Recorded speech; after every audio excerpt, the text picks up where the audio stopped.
Hello, de retour pour vous jouer des mauvais tours. Salut à tous, c'est Johan, j'ai 20 ans et vous me connaissez sûrement sous le nom de Sparkday sur les réseaux sociaux.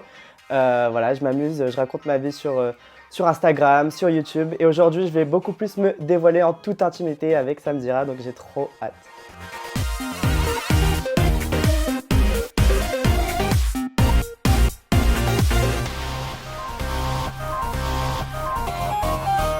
Sparkdice, retenez bien son nom parce que c'est ce qu'on appelle un influenceur en plein essor, un influenceur qui en plus défend sa génération des jugements des générations plus anciennes. J'ai lu cette phrase qui m'a plu. Johan, déjà bonjour Johan. Bonjour, comment oh ça là là, va? qu'est-ce que je suis mal poli. Je suis trop content d'être là en tout cas. Mais moi aussi. Ça fait du bien d'être beaucoup plus posé. Je suis toujours excité moi derrière J'ai mes vu vidéos. ça dans tes vidéos. Derrière ma caméra là, c'est plus. Et j'ai retenu, tu as dit, j'espère que vous allez me découvrir différemment. J'espère aussi qu'on va te découvrir différemment. Donc tu as dit, revenons à nos moutons, les jeunes sont superficiels, ultra connectés, décadents. Nous possédons au contraire une formidable créativité et un potentiel énorme. Tu défends beaucoup justement ta génération que tu estimes très critiquée. Pourquoi? Parce qu'en fait, tout ce qu'on voit à chaque fois, c'est qu'on voit qu'une première facette sur les réseaux sociaux en mode on est là, on poste notre meilleur selfie, on est très inspiré par les Kardashians et par ci et tout et tout. C'est vrai que tout ce qui est peut-être la chirurgie, la médecine esthétique, ça nous attire, le maquillage, les vêtements et tout et tout. Et c'est que les gens vont pas plus loin que voir ce qu'on va montrer en premier, nous les influenceurs, sur nos feeds d'Instagram. Et ils apprennent pas à nous connaître plus, alors que pourtant derrière, on va quand même se battre pour défendre des idéaux qui nous tiennent beaucoup à cœur et tout et tout. Et aujourd'hui, je trouve qu'on quand même, on avance malgré toute la haine qu'il y a sur Twitter et tout, qu'on avance parce que y a plein de gens qui prennent la parole comme nous. Et c'est ça qui est intéressant, c'est qu'il y a toute une mentalité qui est en train de s'installer dans notre génération, pas que sur les réseaux, mais même quand je rencontre des gens en soirée et tout, enfin, je pense que c'est important de le dire aussi. Quand il y a des choses qui avancent, plutôt que tout le temps nous dégrader, comme on le fait souvent, les médias classiques. Ah, les médias institutionnels. Ben justement, t'en penses quoi des médias institutionnels? Comment est-ce qu'ils te voient? Comment est-ce qu'ils vous voient? J'ai la haine contre eux. Genre, tout ce qui est la télévision classique, j'ai vraiment genre, un sorte de dégoût envers la télé classique. Quand je vois comment ils reçoivent juste les influenceurs, par exemple, à la télé, quand nous, on est reçus. Je sais pas, mes potes qui sont apparus par exemple dans le JT de France 2 ou dans des trucs comme ça. Oui, parce que tu es très ami avec Léna Situation, avec Bilal Hassani, avec Sullivan Gouet, tu fais partie d'une team très puissante sur YouTube. Ça, c'est pour toutes les personnes qui ne le savent pas encore, je te laisse poursuivre. Ouais, et du coup, justement, moi, ça me. C'est toujours la même mentalité, c'est-à-dire qu'il y a la même ligne éditoriale, la même façon de penser, on va les juger comme ça. Et combien vous gagnez, et si et ça, tu sais, c'est les mêmes questions qui reviennent un peu. Ça fait 10 ans que c'est les mêmes questions. Oui, ça fait 10 ans que c'est les mêmes questions, et au bout d'un moment, genre, on a passé le cap. Genre. Ça t'est déjà arrivé, toi, d'être invité sur un plateau télé et d'avoir une mauvaise expérience, ou alors d'être reçu par un média plus traditionnel et d'avoir une mauvaise expérience? Moi, ça m'est arrivé dans le contexte où justement j'étais là pour le reportage de Léna sur le JT de France 2, où les questions c'était vraiment mais comment vous faites à cet âge pour gagner autant d'argent, mais pour vous, comment ça se passe de gérer les réseaux et tout, mais est-ce que la prochaine étape c'est la télé? Ça c'était la question, c'est la question qui m'horrifie. Est-ce que la prochaine étape c'est la télé? Non, justement, on est là pour construire notre monde à nous en fait. On est là pour vous remplacer comme la télé l'a fait avec la radio ou les trucs comme ça. Est-ce qu'ils ont compris que YouTube c'était la télé 3.0 d'aujourd'hui?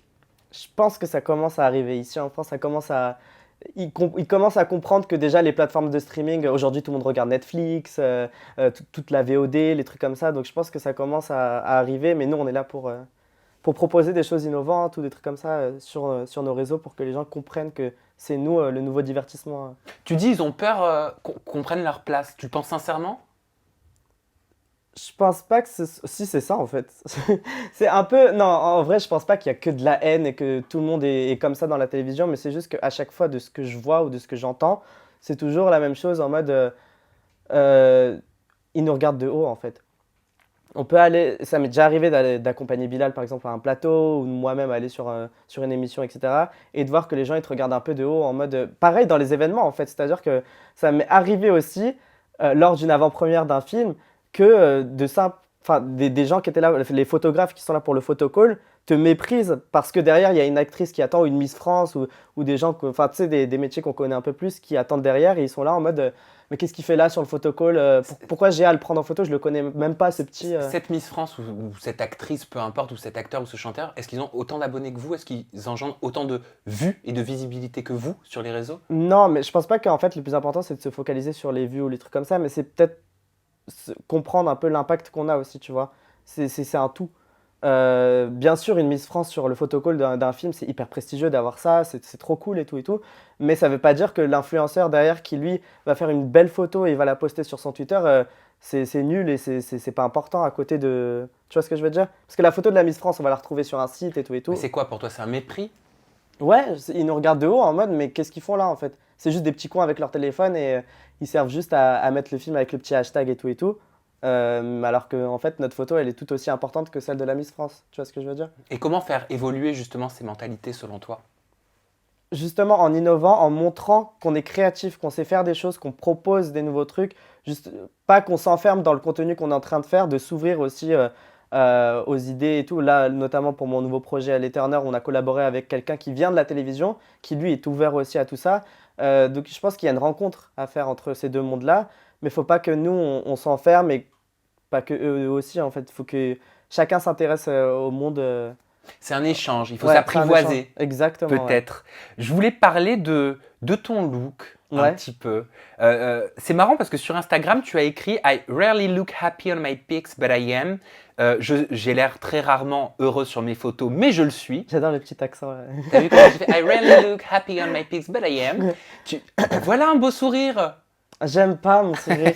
Bon, en fait, c'est ça. Ma description, c'était juste pour dire oui, sur mes photos, je souris pas beaucoup parce que je me trouve juste plus beau en fait sans sourire.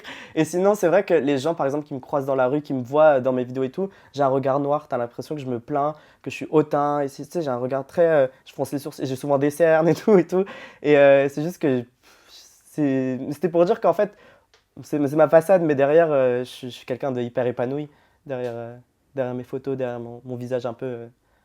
Tu vois. En tout cas, tu es très libre sur ta chaîne YouTube. Je vais t'en parler dans un petit instant. Juste avant, je te propose de poursuivre sur le look. Je trouve de ce qui ressort de tes photos ou de ce que tu montres sur ta chaîne, tu peux être classique, excentrique. Tu n'as pas peur de te maquiller, Ouais. clairement, de mettre du rouge à lèvres, de mettre même des vêtements féminins. Est-ce que on peut dire que tu fais partie de cette génération genderless ou gender fluid? Et quelle est la différence entre les deux? En gros, moi, ce que j'adore, en fait, c'est me réveiller le matin, me dire, OK, aujourd'hui, je vais adopter un look jogging, genre là, je suis chill et tout et tout. Demain, je vais mettre un truc avec des paillettes de ouf parce que je veux juste pouvoir m'habiller, me maquiller ou faire des trucs en fonction de mon mood, en fonction de ce que je vais faire, etc., etc. Peut-être qu'aujourd'hui, je vais être content, je vais célébrer l'automne, je vais faire un maquillage très orangé et tout et tout. Mais c'est juste que j'adore le fait de me dire, OK, je suis libre de faire ce que je veux là sur mon corps, sur mon visage. Je suis libre de montrer. C'est comme un artiste qui va dessiner un tableau. Il va pas se dire, je vais faire que ça. Si demain il a envie de faire un truc très coloré, il le fait. Si demain il a envie de faire un truc très abstrait, il le fait. Tu vois, j'ai envie d'être libre avec ça. Et c'est pour ça que justement le terme de genderless, c'est bien parce que du coup, je me dis que je m'enferme pas aussi dans cette case garçon-femme. Si je veux mettre des hauts de femme parce que c'est mon mood, je le mets. Et pareil, genderless, c'est aussi en fait dire qu'en gros, t'as pas tu t'enfermes pas dans une case. Ça veut dire quoi, genderless, concrètement? Genderless, en fait, ouais, c'est ne pas avoir de genre. Donc moi, je sais que j'ai le genre, je m'identifie comme le genre masculin, mais c'est pas pour autant que dans une boutique, je vais tout de suite me diriger vers la partie homme et vouloir acheter des hauts et des bas, tout de suite garçon, comme tu sais, dans les cases et tout. Bien sûr, mais alors c'est quoi? Pourquoi il existe des parfums hommes, des parfums femmes, du maquillage pour hommes même, Ça, c'est parce du que maquillage pour femmes, des vêtements pour hommes, des vêtements pour femmes? c'est des institutions qui sont là depuis un moment et justement, nous, on est là pour casser tout ça. Moi, le parfum, par exemple, à quel moment on s'est dit, ah, cette odeur, elle est féminine, tu vois. Pourquoi? Qui a dit que ça sentait une femme ou ça sentait un homme? Genre, pourquoi le maquillage sur les yeux, c'est destiné que aux femmes? Les perruques, c'est pareil. Je reviens sur le cas Bilal Hassani, mais les Louis d'avant, là, tous les rois d'avant, ils mettaient des perruques. Mais qui a dit qu'aujourd'hui, spécialement, c'est réservé aux femmes, etc. Tu vois? C'est juste que c'est des trucs qui sont rentrés dans les mœurs.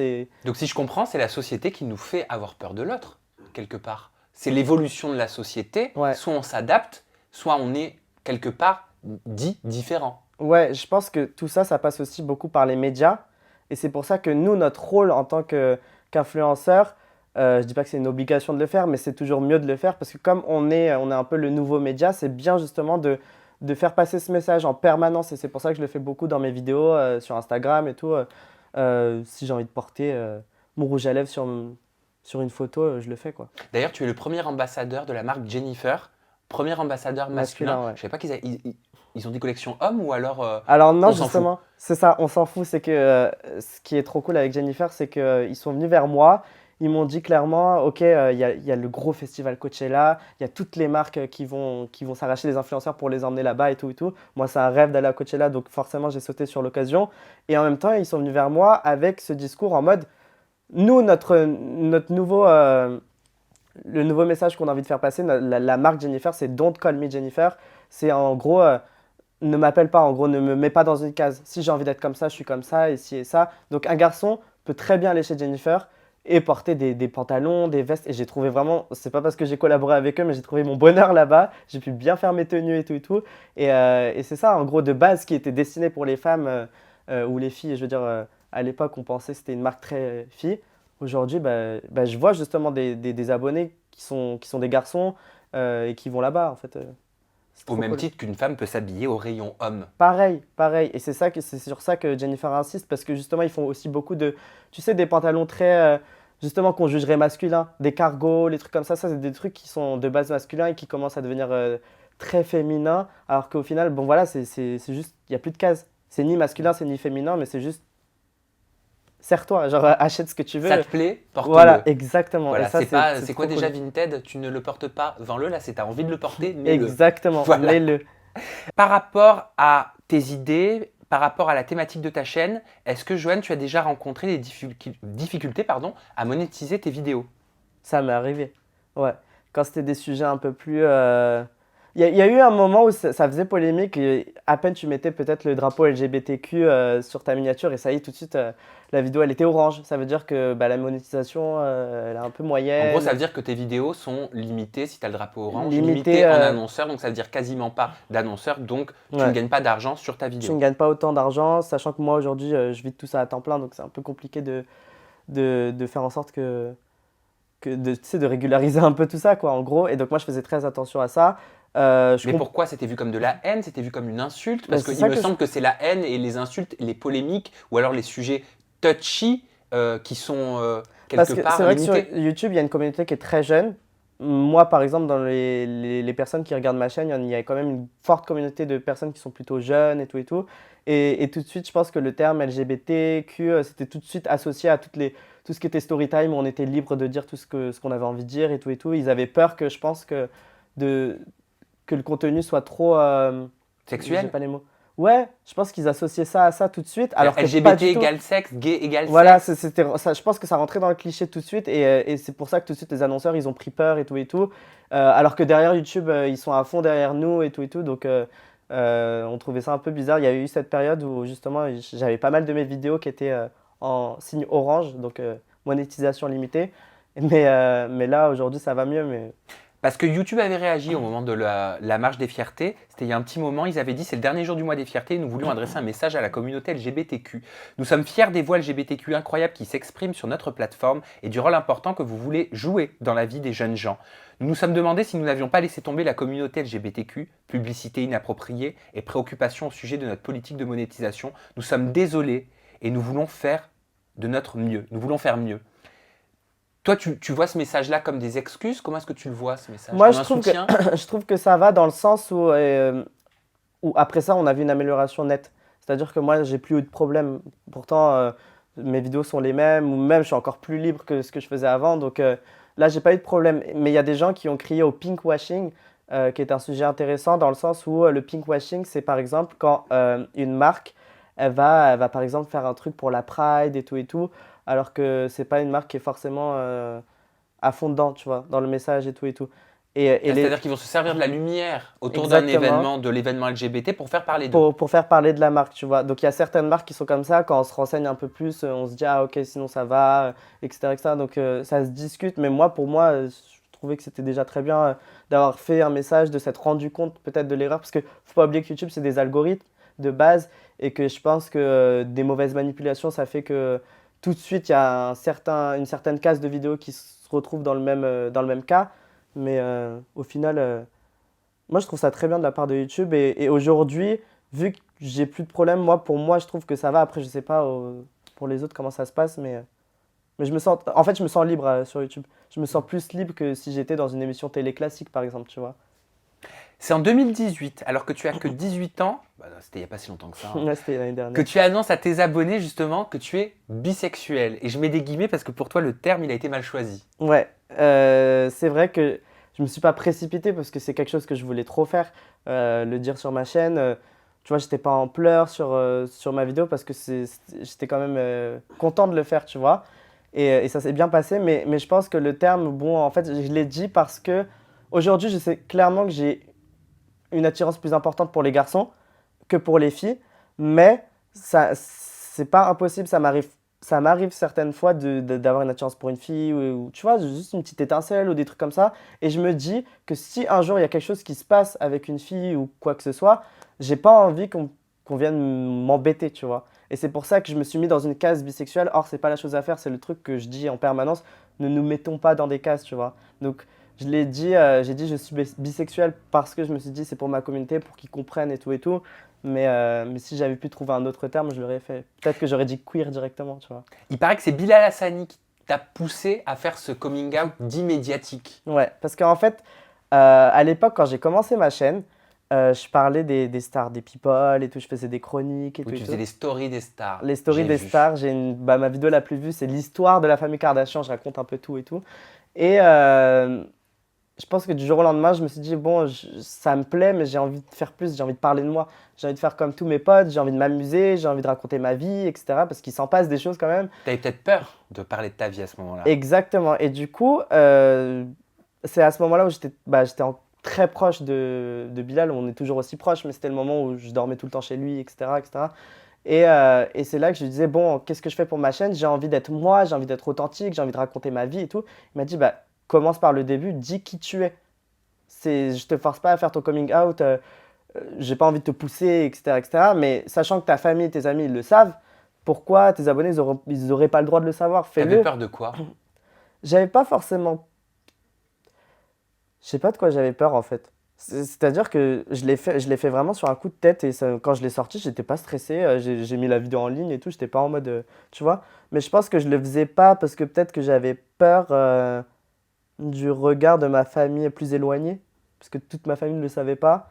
Et puis même, j'avais peur qu'on me mette dans une case aussi, tu vois, tout de suite qu'on se dise, ah ok, d'accord, il, il va parler que de ça, il va faire ci, il va faire ça, alors que moi j'avais juste envie de dire, bah, je suis comme ça, maintenant, bon, ça change pas la personne que je suis. Parce que les gens, ils aiment trop catégoriser, comme je dis en France, et j'avais trop peur que tout de suite on me catégorise et qu'on se dise, ah ok, c'est bon, maintenant, il parle plus, il a changé de ligne éditoriale, il va faire que ça, et tout, tu vois. Tes abonnés, ils l'ont pris comment? Ou tes non-abonnés, hein? J'ai pas eu beaucoup de messages de haine, j'ai eu beaucoup de chance par rapport à ça. Mes abonnés, ben, tout le monde était content. Il y en a plein qui m'ont dit trop bien, ça m'encourage et tout et tout. J'ai reçu énormément de messages de gens qui viennent me. Enfin, j'ai plein de gens qui sont venus me voir en DM, en message privé, qui m'ont dit bah, merci grâce à toi. Maintenant, j'ai pas peur de le dire à ma famille, j'ai pas peur de le dire sur les réseaux, à mes amis, etc. etc. Et moi, ça m'a fait trop plaisir. J'ai des potes, des amis proches aussi, des amis d'enfance avec qui on avait perdu contact depuis YouTube et tout, qui sont revenus vers moi et qui m'ont dit bah putain j'ai vu ta vidéo et aujourd'hui j'arrive à m'assumer grâce à ça en fait. Et moi ça m'a fait trop plaisir. Je suis trop content parce que le plus important pour moi après cette vidéo c'était que les gens ils puissent se dire que c'est quelque chose de normal, que si moi je l'avais fait, que tout le monde pouvait le faire en fait. Oui, dans une de tes vidéos, je t'ai entendu dire que tu aimerais arriver à une ère où on n'a plus besoin justement de faire un coming out. Ouais, Elle ressemblerait à quoi cette ère? ça serait genre ça serait libre. Tu arriverais dans une soirée et les gens. Bah, moi, j'arrive à connaître un peu ce. Dans certaines soirées, ça arrive quand même, tu vois, mais t'as pas besoin de le dire en fait. T'as pas besoin de te présenter. C'est juste que les gens vont s'intéresser à ta personne, à qui tu es, etc., etc., mais pas à ce qu'il y a derrière. On va te voir avec du make-up, on va pas tout de suite dire ah, il est gay, ah, il est ci, ah, il est ça, tu vois.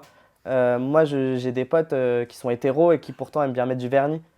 Et moi, c'est ça pour moi, la liberté, c'est rencontrer plein de gens de tous horizons qui puissent être ce qu'ils veulent, tu vois, et pas qu'on ait forcément à vouloir leur demander mais qu'est-ce que t'aimes, mais qu'est-ce que tu veux faire, tu vois. En fait, ce qui me plairait, c'est qu'une personne qui n'est jamais. Parce que peut-être que des personnes qui sont hétéros ont une attirance pour le même sexe, mais n'osent pas à cause de tout ça, et du coup, ça serait qu'en fait, ben, c'est comme les vêtements.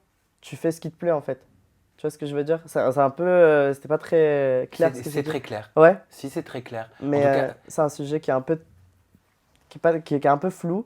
Mais moi, je le vois en fait quand je suis en soirée, quand je rencontre des personnes qui sont hyper ouvertes d'esprit, qui aiment communiquer et tout et tout.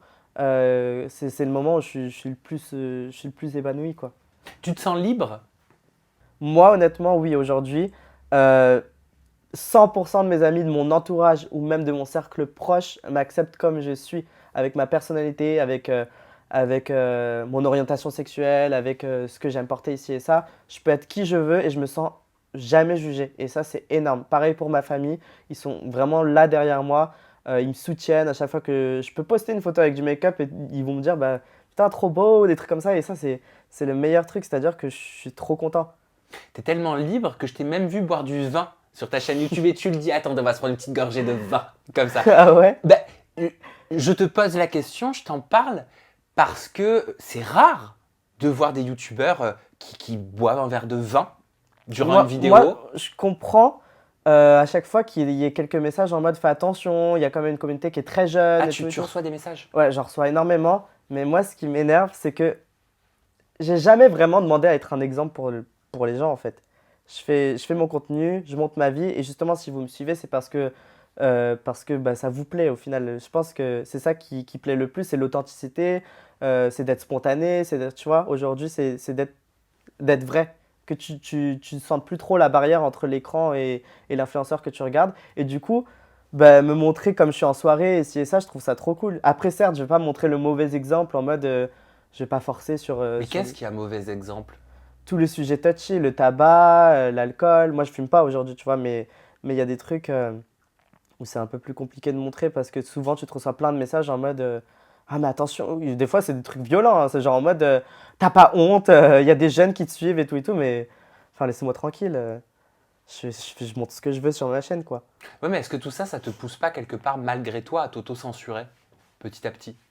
Moi, j'ai toujours été inspiré par Miley Cyrus, tu vois. Donc, Miley Cyrus, on connaît, Anna Montana et tout. Et le jour où elle a pété son câble, elle a fait ce qu'elle voulait. Ah, on a vu Wrecking Ball, hein. Oui, on a bien vu. Et du coup, bah, moi, à chaque fois, j'ai toujours ce petit truc qui me dit, mais vas-y, fais-le. Tu sais, je suis scorpion, donc je suis très toujours en mode, je veux foncer, tu vois. Même si on va me dire, non, fais pas, je vais foncer. Donc, moi, j'ai jamais peur d'assumer mes choix et de le montrer sur ma chaîne. Et ton cercle amical, justement, parce que tu faisais référence notamment à Bilal Hassani, Lena Situation, Sullivan Goued, Wesley Creed, Ben Herbez. Ouais. Comment tu les as connus? Comment tu as connu Bilal? Parce que je sais que c'est ton meilleur ami. Et vous vivez l'un au sud de l'autre, hein. Ouais, ça, c'est iconique. Et vivre en dessous de chez son meilleur pote, c'est iconique. Tu l'entends des fois faire des Who are we? And I know when I see what is me. Arrivé il y a une semaine. Pour l'instant, ça va parce que là, il prépare sa tournée. Il est plus trop là. Mais il y a des voisins qui se sont plaints déjà. Là, Il y a j'attends de pire voir. quand même, hein. Mais je suis bruyant aussi, donc voilà. Mais qu'est-ce que j'allais dire? Ouais, en fait, YouTube, toutes les rencontres. Déjà, ce qu'il faut savoir, c'est que tout mon entourage, je l'ai connu via le web, via YouTube. Il y a plus une personne dans mon cercle d'amis proches, je veux dire proche, qui vient d'ailleurs. Donc ça veut dire qu'on peut se faire des amis sur YouTube. On peut faire des vraies amitiés YouTube, ça se fait maintenant, faut avoir du recul parce que moi j'étais quelqu'un de très naïf et avant je comprenais pas trop, je suis arrivé quand j'avais 14-15 ans et du coup moi j'étais là en mode ouais super, je vais me faire plein d'amis et tout, je suis fils unique donc moi je donne beaucoup d'importance à mes amitiés et, euh, et donc ça m'est arrivé de me faire un peu couiller comme Bah, on dit, bien tu sûr, vois. mais vous êtes connus comment? Et du coup comment on s'est connus, c'est toujours en fait t'as genre, tu connais deux, trois personnes. Moi, la première personne que j'ai connue, c'était une youtubeuse qui s'appelle Mallory Davis, qui m'a fait rencontrer ses amis. Et en fait, c'est ça. C'est les amis des amis, les amis des amis. À l'époque, on faisait beaucoup de Skype. Et Skype, t'avais une fonction en fait où t'avais genre, tu pouvais inviter d'autres gens et tout et tout. Et on se rencontrait comme ça en fait. C'était iconique. C'était vraiment. Et ça a changé hein, maintenant. Après, c'était les soirées, les événements, les ci, les ça. Tu vois qu'il y a des gens qui commencent à avoir un peu plus de vues. Donc forcément, ils sont invités à des événements. Et du coup, tu les vois de plus en plus. Tu apprends à les connaître et tout et tout et tout. Et Bilal, c'était via un ami. Alors, c'est-à-dire qu'il y a Jules en premier. Sandy Jules, qui est youtubeur, qui lui était proche de ma première bande d'amis sur YouTube, on va dire. Et qui lui, à côté, était proche, il adorait The Voice, je ne sais pas pourquoi, The Voice Kids. Et il était proche de Nemo Schiffman et Bilal Hassani qui ont fait The Voice Kids. Et lui, il les a intégrés, on va dire, à YouTube, qui a fait que Bilal, Wesley et moi, on s'est un peu plus rapprochés en 2016. Et petit à petit, ça s'est fait, quoi. Et en fait, je me suis rendu compte que Bilal, c'était vraiment comme mon frère jumeau. On a les mêmes goûts musicaux, on a les mêmes envies, les mêmes ambitions. Tu sais, c'est rare de trouver des gens qui Mhm. ont envie de tout péter comme ça, tu vois. Et moi, je suis comme ça, j'adore. Et c'est pour ça que c'est vraiment devenu mon frère, en fait, mon frère jumeau. J'allais tout le temps chez lui, je dormais tout le temps chez lui. Sa mère, c'est comme ma seconde mère et tout. C'est iconique.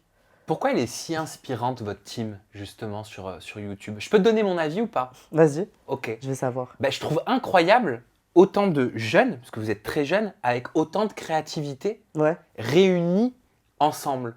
Est-ce Ça que fait tu trop réalises plaisir. ça? Ça fait trop plaisir, en tout cas, de voir que les gens se rendent compte quand même qu'on a envie de faire des choses, qu'on a envie de créer, etc., etc. Je pense que ouais, elle est inspirante dans le sens où Bilal, il a son album, il a sa tournée, il y a la musique. Lena, c'est pareil, elle travaille beaucoup avec Jennifer, elle a fait des collections de vêtements, elle a ses vlogs d'août sur sa chaîne pendant un mois, une vidéo par jour, c'est énorme. Moi aussi, j'ai envie de faire plein de choses, je leur parle beaucoup de mes projets. Il y a les Turner, là, par exemple, qui sort sur ma chaîne. Enfin, les gens, je pense, à l'extérieur le voient. Et pourquoi c'est inspirant? Parce que, encore une fois, on est tous authentiques. Donc, je pense que ça se transmet et ça se ressent derrière ton écran. Quand tu nous vois à Los Angeles, comment on a réussi, comment ça se fait qu'aujourd'hui on est dans une trop belle ville à Los Angeles parce qu'on a travaillé pour. Et c'est ça, cette nouvelle mentalité aussi qui vient beaucoup des États-Unis, c'est que ok, si je travaille, je peux le faire. Et eux, ils l'ont fait. Tu vois. Alors, comment ça a été créé, justement, les Turner? Parce que c'est quoi? C'est la quatrième saison, là?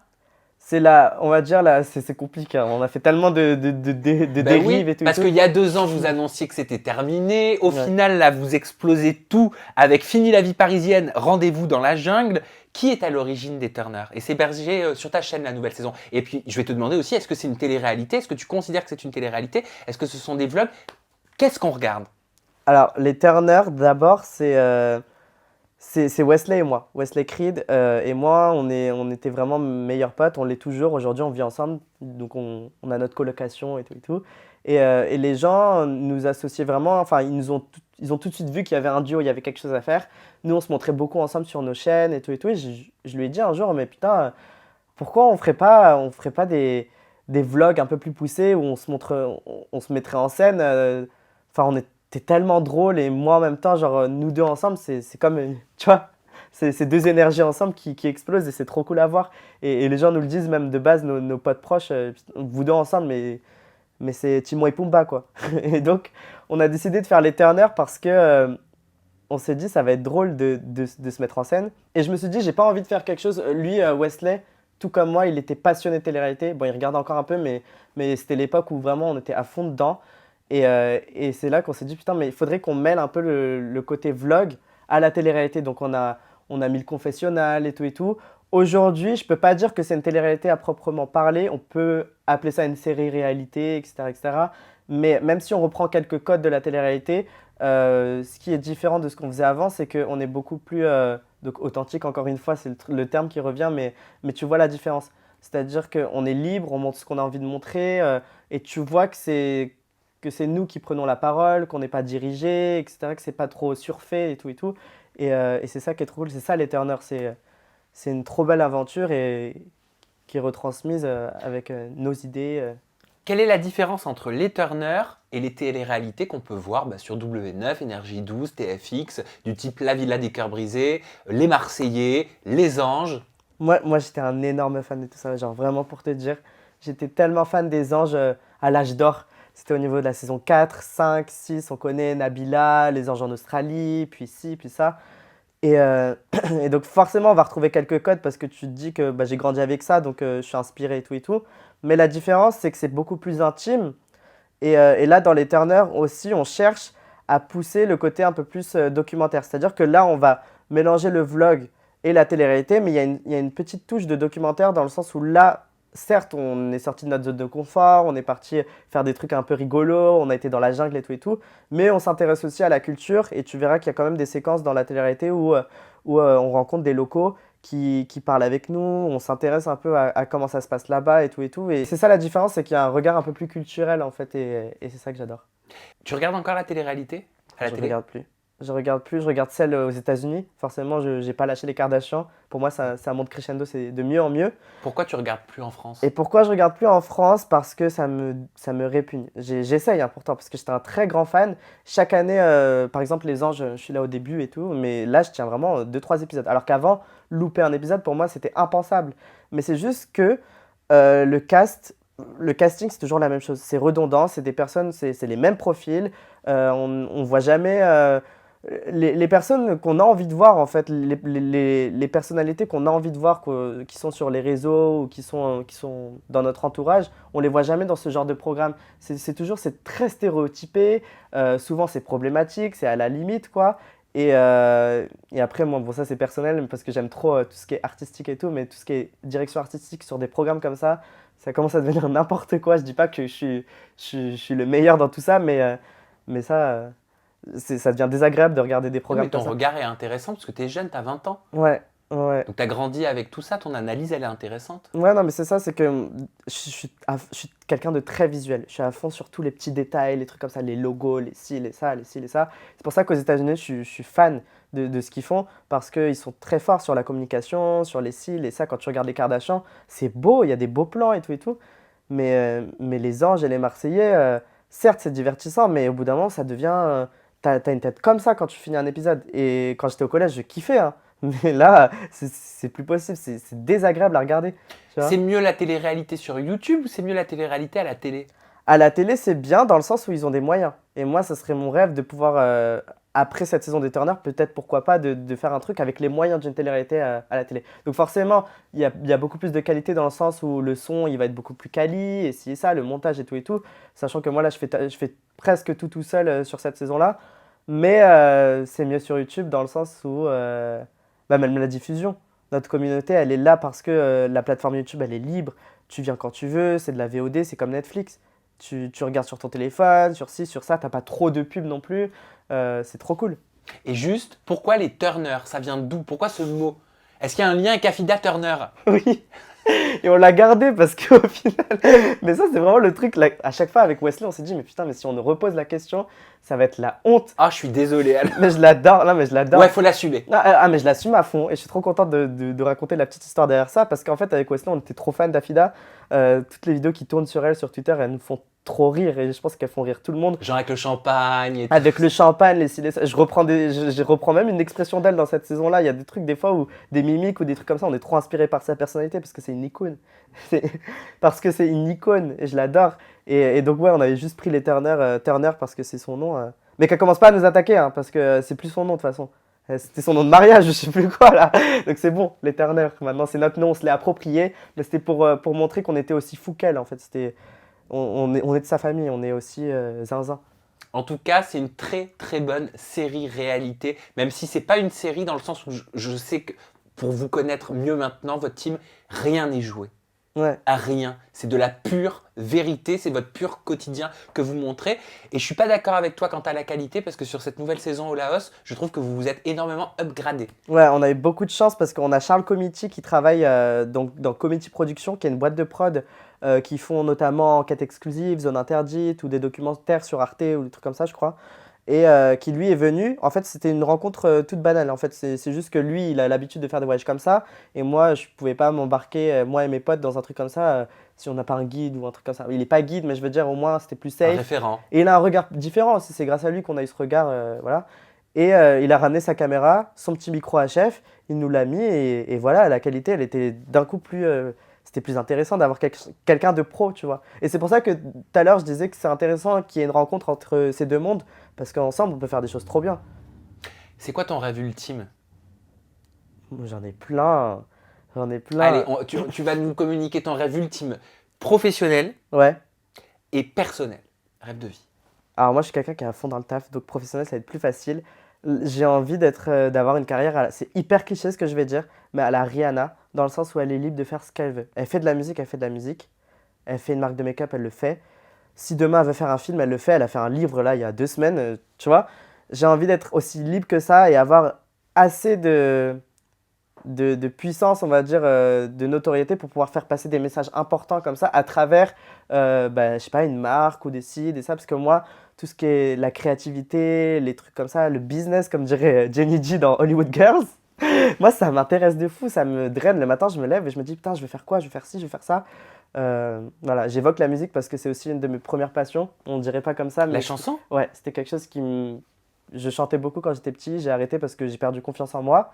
Mais il y a des trucs comme ça qui, je pense, je vais beaucoup travailler dessus sur les prochains mois ou années, je sais pas. Donc potentiellement, on pourra retrouver de la musique sur ta chaîne. Ça serait possible, ouais. C'est un rêve qui se réaliserait, ce serait ouf. Et personnellement quand même, parce qu'il n'y a pas que le travail dans la vie. Personnellement, oui, ça serait d'être aussi épanoui que je le suis aujourd'hui. À chaque fois, je me dis, putain, je suis jeune, je vis une vie de fou. Et j'aimerais bien aussi, à chaque fois, me dire, enfin, garder cette essence, être positif tout le temps, jamais perdre mes valeurs enfin, les valeurs que mes parents m'ont inculquées, ne jamais oublier d'où je viens, tu vois, c'est des trucs, ça paraît simple et basique, mais c'est important aussi. Et donc ça, personnellement, c'est le truc. Mais après, mes goals personnels, je cherche pas à être en couple ou à fonder une famille peut-être plus tard. Ça, pour l'instant, c'est impensable. Bon, t'es encore très jeune, en tout cas, Ouais. t'as les fondations, voilà. Comme pour Cool. une maison, elles ont l'air assez Ouais. stables, donc logiquement, tu devrais pas perdre les pieds. J'adore. Je te le souhaite, on va toucher du Yes, bois. mon front. Johan, merci infiniment pour tes confidences. En tout cas, moi, je sais pas pour vous, vous nous le dites dans la barre de commentaires, mais moi, je t'ai vraiment découvert différemment. trop Ah bien. oui, j'ai gratté. J'ai On a adoré. gratté ensemble. Et vous nous le dites dans la barre de commentaires ce que vous avez pensé de cette interview ou sur les réseaux sociaux de Johan. Ton compte Instagram, c'est SparkDies. Ton compte Snapchat pour toutes tes stories et voir ton quotidien, c'est SparkDies aussi. Yes. Et ton compte YouTube, c'est SparkDies aussi. C'est bien quand c'est simple quand C'est même. très simple. J'ai eu le pseudo le plus original, donc je pense que c'est facile de faire un truc clair et concis. Eh ben, tu sais quoi, tu vas nous dire au revoir en regardant ta caméra là en plan serré et nous expliquer pourquoi SparkDies. Voilà, Trop c'est bien. ton défi. J'adore. Bah, en tout cas, merci beaucoup Sam de m'avoir reçu ici pour Merci cette à toi. interview. Et donc SparkDies, pourquoi? Parce que c'était un mélange que j'ai fait quand j'avais 14 ans. C'était Sparkle, qui veut dire étincelle, et Paradise, qui veut dire paradis. Et pour moi, ça représentait le monde dans lequel je voulais être plus tard. Donc le monde des stars et des ci et des ça, des étoiles et tout. Je suis quelqu'un de très à fond très Disney, très magie et tout. Mon tatouage, c'est des étincelles. Donc voilà. Et voilà, en tout cas, je suis très content d'avoir été là. J'espère que le projet Les Turners va vous plaire. Et sinon, dans tous les cas, on se retrouve sur mes réseaux. Et d'ici là, je vous fais de gros bisous. Et on se retrouve très vite pour une nouvelle vidéo. À plus. Yes!